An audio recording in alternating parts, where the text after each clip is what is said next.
Muzito azalaka premier ministre. Akomisaki primature malewa. Abandu futa ba monti na butu. Muto ko ti pena ba fuite belé lelo na primature ou bien na mboka na biso à cause de Muzito aza modèle té.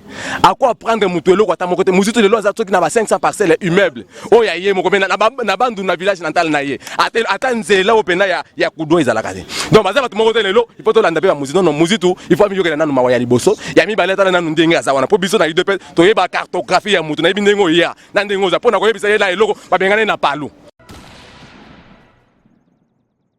Bruno Tshibala, pour Nanga, nous avons qualifié pour la Moïbi.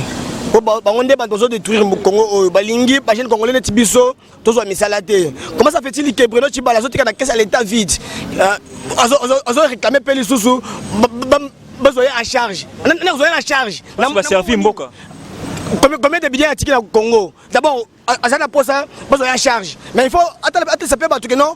Dans le budget, on a tiré autant de millions ou bien de milliards dans la caisse à l'État. Il n'a rien fait. Bruno Tshibala, il était tout simplement une étiquette là.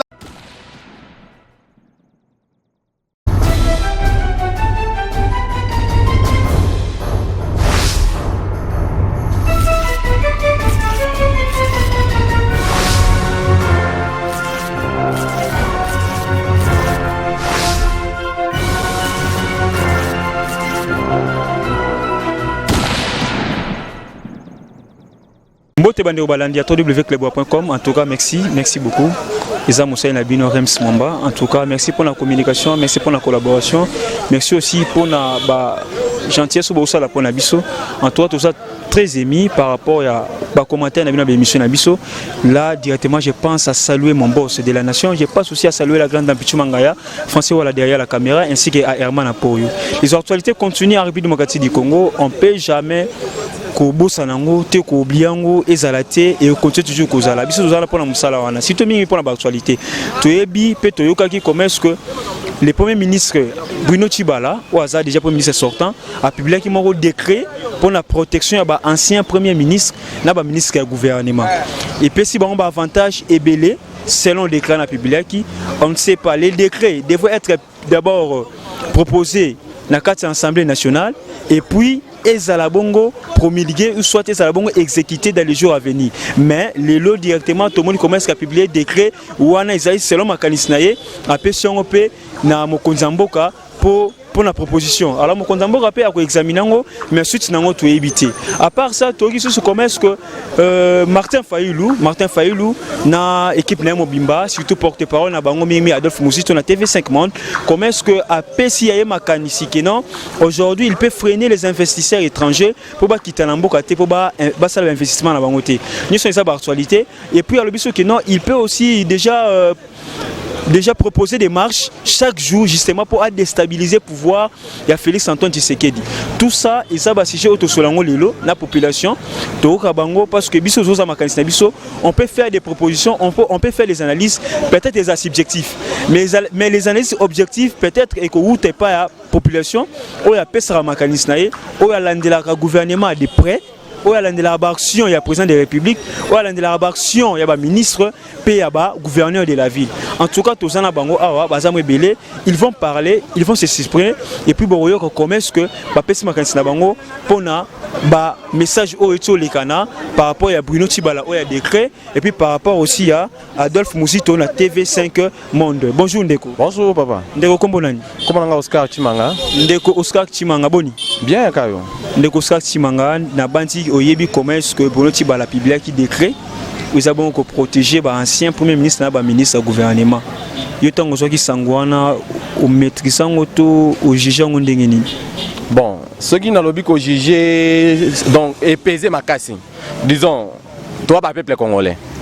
Déclaration oyo na yokaki oyo premier ministre sortant wa pesaki ils ont un message à lancer exactement que non non lobby déjà madame ça non avertir les peuples congolais pour ayer que non il faut bazala na mbongo na bango bazala bien sécuriser na bien na bango na babiloko na bango quant à moi peuple congolais na kokyo loba que non wana na moyi que non wana ils ont intérêt privé ya bango moko ah wato ils ont intérêt ya peuple congolais nyon ceci kaya azazo yo kanga na mitan oyo bandeko bino bo ba ministre sortant bozalaki awa to mona ki makamyo se bando leka tina bato bando kufana nzala bazalaki awa lelo comme expliquer bango ba monike no bakomo kende akomo réclamer boy na bonyo sona ezaka juste pona ko embrier ka mitu ya bato pona biso toza kuna te pona biso totondi ba nan botondi po o eloko ya sali wana eza déjà motema mabe na motema lukunya mais quand à biso peuple congolais tozo sengeka mwana mboka Tshibala Bruno biloko au lobby eza exigeant trop exigeant po bino wana nde bozana nyonso mais ba servir mboka na nini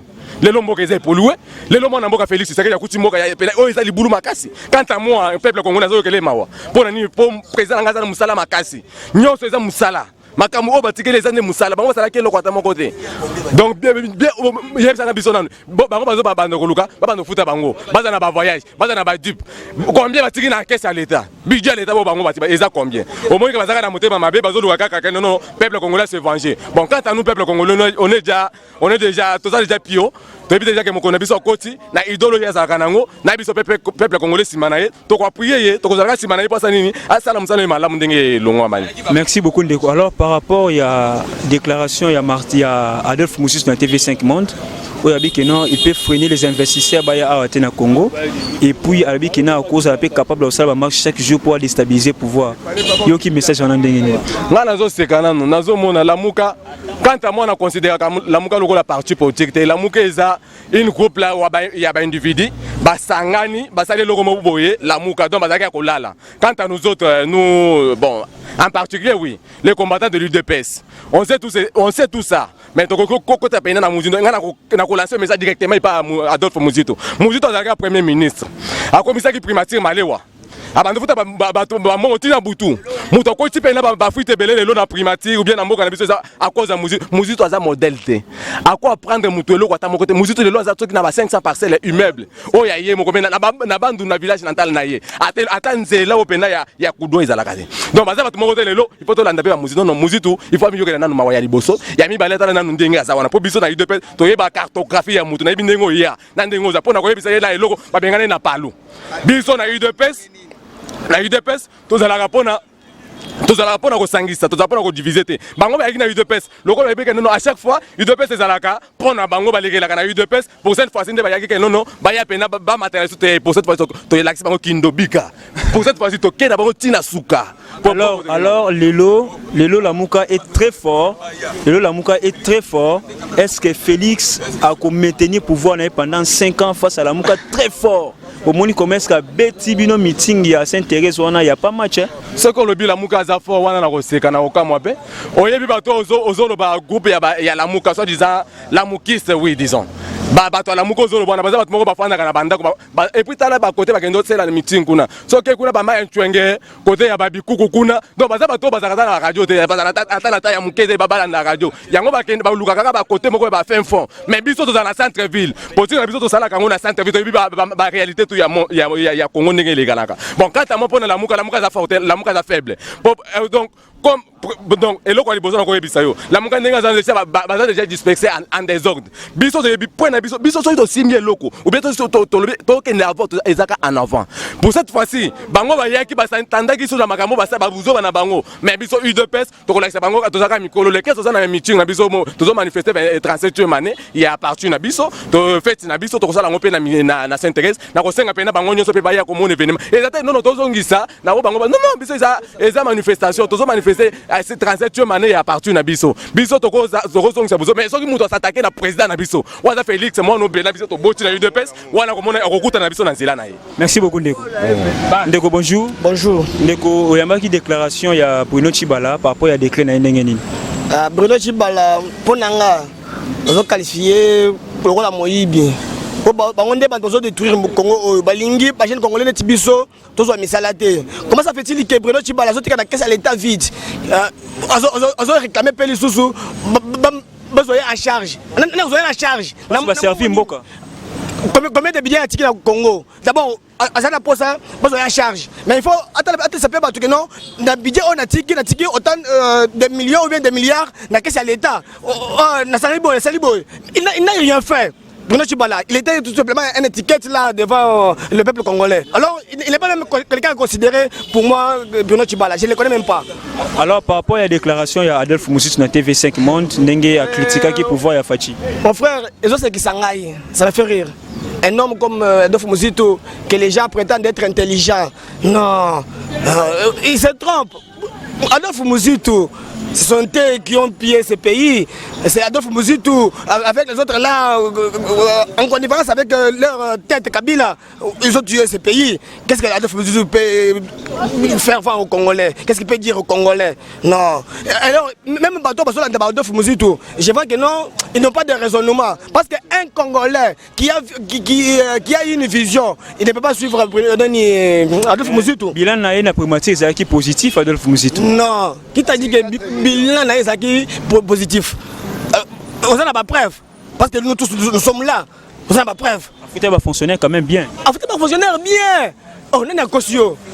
Dans les 50 mois, un pays là, Adolphe Mouzito a contribué aussi.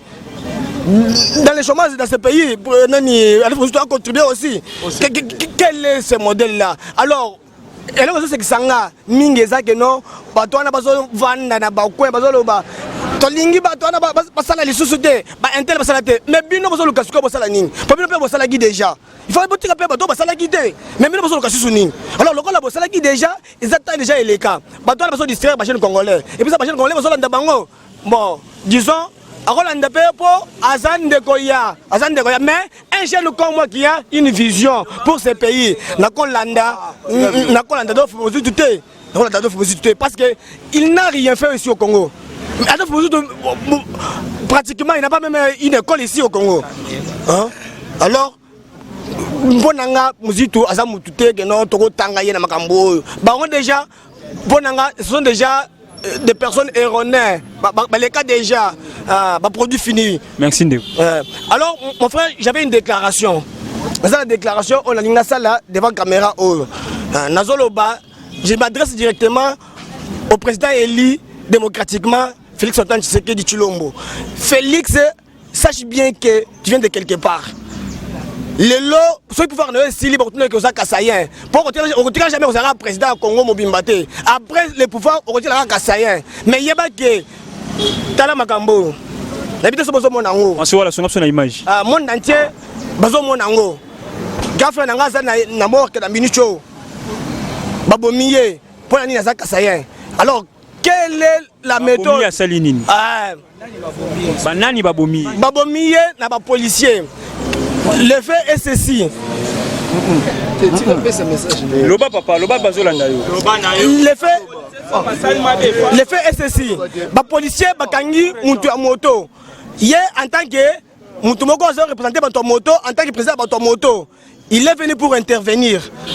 Alors, il faut se présenter au bureau de la police en tant que président de ton moto. Alors, ce qui a fait du mal est que Chichi.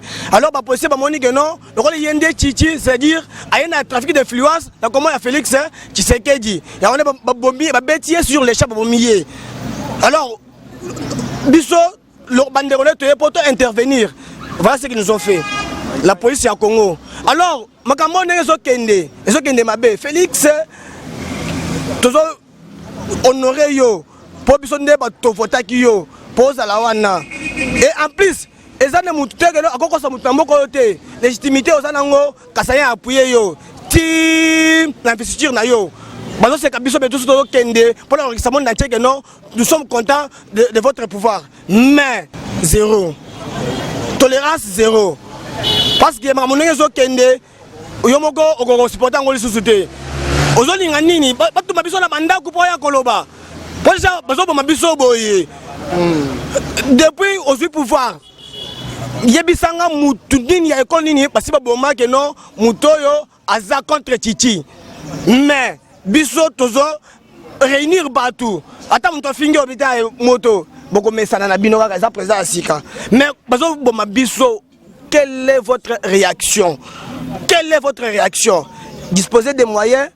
Bajene Kassaye baza awa bazo na ba province, bazo na province na bango, ba ke ko sala misala. Le Kassaye est vierge. Le Kassaye est vierge. Ce n'est pas encore exploité.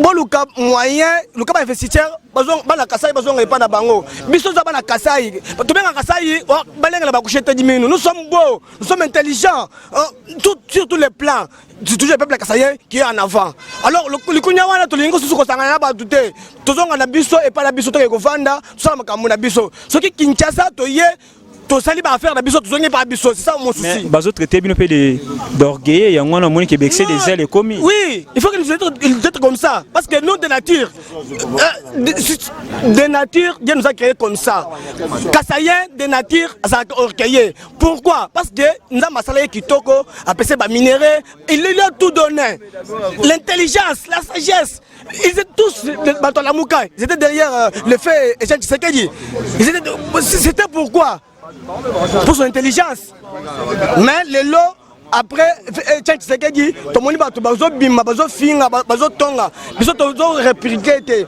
alors ce qui est commis que non Kasaya bandi ko boma et ko s'empirer donc c'est que ça projet mais nema kamazo kende po azo la nini po tombiso na banda ko aloba faut makamo esila attaque président de la République Oza élu démocratiquement et légitimement il faut makamwa ici là azwa ba disposition sécuritaire ou éco sécurisé mwana nyoso ya Kasai partout où il se retrouve parce que nous sommes exposés au danger partout où nous passons quand vous prenez en tant que Kassaïen, vous devenez une chose à piétiner. Vous n'avez pas un mot à dire dans le public ou quoi. Alors, président, son excellence, tout ça posa il y a Kimia Namboko, mais Kimia Nanga particulièrement, ngai victime à Makambo. J'ai besoin que aux soit à disposition, aux valable et qu'on sécurise. Moi ya Kasai partout il se retrouve, dans le territoire il y a Congo. Merci beaucoup Ndeko. Merci. Papa Mbote, hein? Mbote Ndeko nangai. Tomoni comment est-ce que Bruno Tshibala a publié décret pour battre la bango ba ancien premier ministre et puis na ba ministre monsieur gouvernement. Yo sangwana oyambi ngo bien ndenge nini? Bon Ndeko nangai na biboye na yambi sangwana lokwa miyibi esala nga passe. Lelo ndeko toza awa peuple congolais 80 millions. Et ça na gouvernement mon côté etika kolobaka tozo protection pour combattre la peuple wana. Alors bango bazo se sentir que baza peuple congolais biso za peuple congolais te. Balakisi bana basoda na kati ya ka azotanga na mabele. Mais Bruno Tshibala c'est premier ministre. Mais mamba servir mboka non? Ba servir mboka na nini? Na koliba mongo ou bien na bien ozo mona na public. Mais batongi banzela ba nzela nini lakisa na lokwa nzela nini? Ola kisa nzela nini o batongi. Baba yom dorobi batongi banzela lakisa nzela nini batongi. Boulevard Lumumba ya ezaka na Mobutu Boulevard Lumumba ezaka te. Université ba tonga ngo déjà. Ja Mobutu université ezaka te. Hein? Université ezaka te. Comment on zobengeza nani? Papa. Biloko ozoloba na ndeko na ngai tomoni banda Bruno Tshibala koti gouverneur kabanda papa Kabila koti na geste muke ya salibiso olo tobaki tokozongisa contre rende mais tellement aimé à président koti ayebisa biso makambo kozongisa politique ya koyina na te bozonga yango to kiti boye et yango to kiti oki peuple congolais nyoso mais koyina nana yango na lamuka plus particulièrement Adolphe Moussito sur bango mi na ba TV5 non alobi ke na ko déstabiliser pouvoir ya Fatina ba marche et pour ko bengana ba investisseur to ko éviter ba investisseur ba kita na Congo yango wana na bibiso tozana ndenge ya kimia tolingi kimia oyo ki kimia ekoti na Congo partout Adolphe Moussito soki azoloba alobo ba propos wana Adolphe Moussito akoti na pouvoir na azana 300 et quelques ndako oyo tonga ya moyibi elo ba bengana na palu ya moyibi oyo yiba asala nini en tant que premier ministre asala nini yebisanga na en tant que papa en tant que premier ministre originaire ya Bandundu asala nini pona mboka Bandundu yebisanga Moussito asala na Kabila Mbemba asala na Kabila ndani lelo so Kabila ezala ba problème eza Moïse Katumbi akobata maboyete akoma opposa lelo so ezala ba milliard wana ezala Moïse Katanga na papa abongisi Katanga wapi Katanga bengo okoma na Katanga eza bien ba congolais boyembela eti Moïse non ndeko na ngai eza congolais to yebi congolais na kofinga congolais te puisque le kobo soki aboki mo eloko peuple aliaka na kolia na kolingana kumisao Katanga bengo Katanga mvumbi oyebi mvumbi te mvumbi eza poussière katanga soki mati poussière olati elamba pembe obebi kosu obebi oyebisaka nini mpona katanga na wenze oyo ya rai na boulevard soki otina katanga poto tina niveau awa donc makolo na yo okolata bagojo okotambola na wenze wana te eloko moko te Moïse oyo asala na katanga okoyebisaka ke Moïse asala na katanga eloko moko te ndeko na nga na katanga soki okoti poussière ezomata likolo okanga misu bo lokola kino akoti na katanga koloba lobi ozongisa ngai na Kinshasa eza bien ndeko na nga eza ba histoire bango nde baza ba premier pierre oyo bacontribuer na kati ya mboka oyo ndeko na nga ba propos Moïse alobi ya nani muzitu alobi ndeko na nga Congo eza lokola tobengaka nyoka moko nyoka ya azana mitumi bale tobengaka nyoka ngo nini kimanda njila donc Congo eza multisystème azana ba système ebele tomonaki afdel yaki awa balobi ke bato wana bakoya te mais soki balandi bango biso tokota ya service national tokosala bilanga tokozala ba pêche ebale na biso eza vierge esala te ebale oyo eza vierge tozala banzela ebele tokosala hectare bilanga kongola kolia alors tozobenga na président tolingi yo aya soki baboyi ke beinvestisse baya babondela bango te ndeko na nga tokosala bilanga tokosala pêche tokolona biloko en tout cas tokolesa Afrique centrale. Merci papa. Merci. En tout cas merci baniming bandeko bozolanda biso toza bongo awa na ba combattant na peuple congolais ba pesi makanisi na bango par rapport ya ba déclaration ya Bruno Tshibala puis par rapport ya ba déclaration ya Adolphe Muzitu. Les actualités continuent sur notre site www.clebois.com. Nous sommes nombreux, vous êtes nombreux en train de nous suivre. Si vous avez des informations, tout ça toujours la population Pembeni Awa. Ndeko, bonjour. Bonjour monsieur. Monsieur, comment vous allez? Ouais, très bien. Comment est-ce que vous avez jugé la déclaration de l'ancien Premier ministre Adolphe Muzitu au TV5 Monde? Bon, concernant M. Adolphe Muzitu, premièrement, je peux dire que je suis étudiant congolais, je suis finaliste. Bientôt là, je vais décrocher mon diplôme en tant qu'ingénieur pétrolier. Je peux dire que M. Bruno Tshibala, Adolphe Muzitu, il n'a pas une leçon à nous donner parce qu'on a vu comment il a géré pendant tout son règne qu'il était le Premier ministre. Il n'a pas une leçon. On a vu comment il gérait, il a laissé le pays dans les chaos, il a contribué dans les chaos qui a régné en République démocratique du Congo concernant dans la gestion. Donc, une très mauvaise gestion qu'il a eu à mettre en place avec tout ce qu'il avait comme expertise. Donc, il a contribué à ce qu'il puisse un peu détruire tout ce qu'il a eu à faire. Alors, aujourd'hui, M. Adolphe Muzitu, il n'a pas une leçon à nous donner, nous, en tant que peuple congolais, surtout que moi, je suis finaliste à l'université de Kinshasa. En tout cas, il n'a pas une leçon à me donner. Je suis là déjà bientôt. Je vais décrocher mon diplôme en tant qu'ingénieur pétrolier. Et quand M.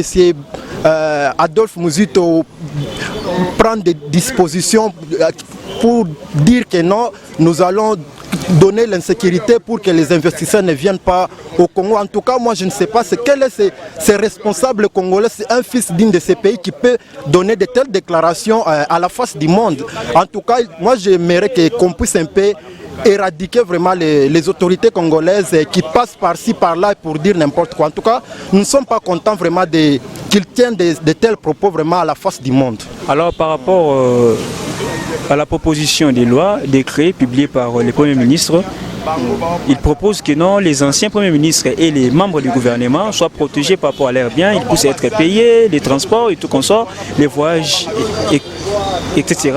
Comment est-ce que vous jugez sa proposition face à ce que son bilan est négatif, mais il veut encore des avantages pour leur survivre? Oui, monsieur, vous dites bien que son bilan est vraiment très négatif. Nous connaissons bien monsieur Bruno Tshibala, il était ici à l'IDPS. S'il était un vrai combattant ne peut jamais fuir son combat pour aller s'accaparer de quelque chose quelque part parce qu'il a été appelé pour jouer à tout ce qu'il y avait comme le jeu qui s'est passé dans ces pays ici. Nous en avons tellement marre en tant qu'étudiants congolais de voir tout ce qui se passe. Bruno Tshibala, qu'est-ce qu'il peut nous donner comme leçon? Il est là, il a géré la République en tant que Premier ministre. Aujourd'hui, il tient quelques propos qu'on puisse protéger tout ce qu'il demande là. En tout cas, bon, bien sûr, on peut le protéger en tant qu'un citoyen congolais. Il a dirigé ce pays, que ce soit dans les biens ou dans les mal.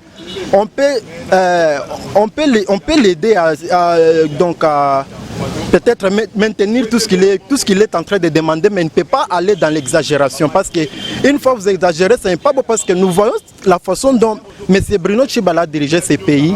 En tout cas, donc, ça nous fait très mal, nous, en tant que les combattants de l'IDPS. Nous sommes là. Un vrai combattant ne peut jamais fuir son combat pour aller contribuer dans les malheurs d'un camp quelconque. Les combats pour rien, pour avoir rien. Or, il y a déjà les avoirs, déjà les pouvoirs. Oui, c'est ça. Nous qui sommes restés combattants de l'IDPS, nous sommes allés jusqu'à la victoire. Aujourd'hui, nous régnons avec cette victoire et ça nous donne la fierté en tant que combattants de l'IDPS. Nous sommes nés dans l'IDPS, nous grandissons dans l'IDPS. La victoire que la Mouka conteste matin, midi, soir. La Mouka n'a qu'à contester parce qu'aujourd'hui, d'ailleurs, dans le pouvoir qu'a M. Félix Tshisekedi avec tous les peuples congolais qui l'ont voté, élu démocratiquement, en tout cas, je pense que c'est de la Mouka, ils n'ont qu'à se soumettre et venir nous donner un peu un contrepoids dans les gouvernements, parce qu'un gouvernement ne peut jamais, un gouvernement en place ne peut jamais gérer sans qu'il y ait un contrepoids, ce qu'on appelle l'opposition.